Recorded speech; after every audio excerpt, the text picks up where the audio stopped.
Konnichiwa, minasan. I hope you had a really good week and a good quarter. It's the end of the quarter and it's a good time to just review how the year has gone. And I hope it's been a profitable one for you, both technically and psychologically, or at least either or. I've just been thinking with regards to the importance of the people you keep around you, how you feel, how you act, the things that you believe in, and whether you succeed or not, primarily also is about the influences around you, around your five senses. But with in particular, I was just thinking about the people that we keep around ourselves, and this is why. It's because I was so hungry today, until around 1:30 when I finally had some watermelon. And the reason as to why I was so hungry is my dad and brother have been around for a month and a half. My dad left a couple of days ago. I think my brother left a week ago. And I had them around me for at least a month and a half. And there are different habits that I realized that I ended up picking up. Some good, some didn't serve me. And one of the ones that didn't serve me is I started to eat breakfast. So the OMAD diet, one meal a day, if you do a little bit of research on that, you will see that it has some health benefits, and that's what I've been on and watching the food that I eat quite a bit. But every single morning, there would be something being fried in the kitchen, some eggs, some toast, jam, cheese, all those lovely things. And, they would be here eating. My brother would go and buy these there's a in South Africa they call it liquenya. It's like if, either you know or you don't, but it's like a flour dipped in oil. It's almost like a donut. Yeah, that's exactly what it is, like a donut. So it's very oily, but it's more savory. They dip it in something sweet. So he would buy that every morning and just drop it right on my table.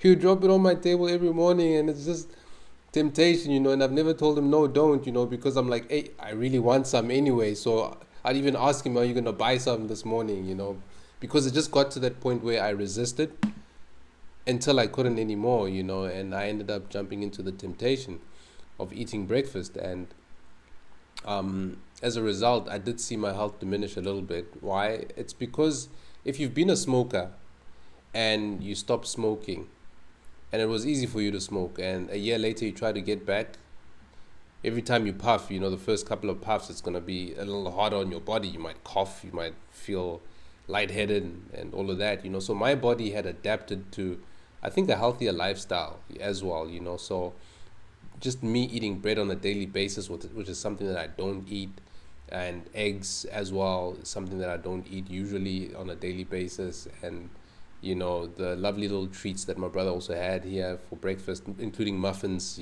So I saw my health diminish uh, quite a bit. And I've been able to almost redo that just in a couple of days by getting back into my routine. But this just shows you the power of influence of the people around you and what it means when they say that you become the average of the people around you. This is a different kind of example of that, but it's very, very important that you keep certain people around you. Now, do I not want to keep my brother and father around me? Yes, I definitely do want to keep them around me, but I think next time they visit, maybe we'll get two villas, so that I can just be in the one and have my routines and not have to smell the breakfasts.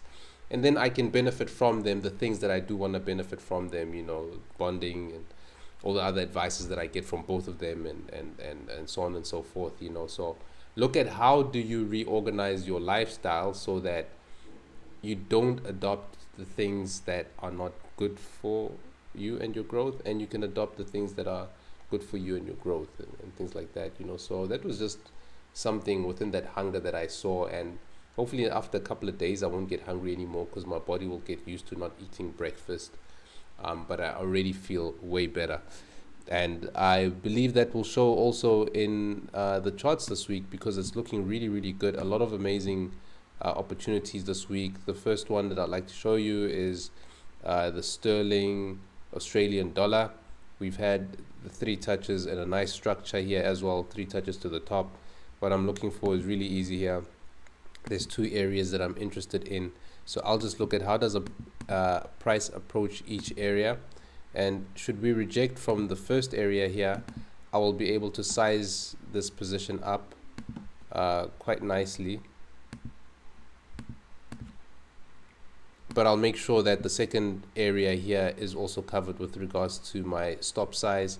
And but if we then carry on to this area here at the top, then I'd be able to size up my position in a different way, obviously cutting the wick there, and it will allow us to also see if we get another little 3-touch pattern within here, and I'll be able to take that entry. So really looking good for the week ahead there.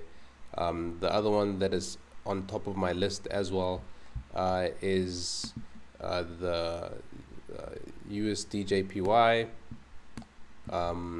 Price has pushed up from a very good value area here, so I'll just be looking at how do we get to this area here, which will allow me to take a position over here. Otherwise, maybe if we have a little push down, a little flag within that, I may consider it, but what I'm going for is an entry right there at the top, and then we'll see how that goes. Another one that's looking good amongst the many pairs that are looking good for the week, as you can see, we've tapped into this area with structure. There is another area here at the top, but we've tapped into this with structure, we've pushed down, and we have a continuation right at the edge of structure that I can show you now on the lower time frames. So I'll just be looking at how do we get to this area here. Do we get there in a 1, 2, 3 type fashion where I can take a position over there, or if not, I might also consider a larger type 3-touch, and then I can size that up for a position as well. Otherwise, that is my favorite positions for the week to come. Good luck and have an amazing second quarter of the year. Hopefully you've done your reviews and you've done your goal setting for the quarter, and let's see what it is you can then achieve at the end of the quarter. Have an amazing week ahead. See you again next week. Goodbye.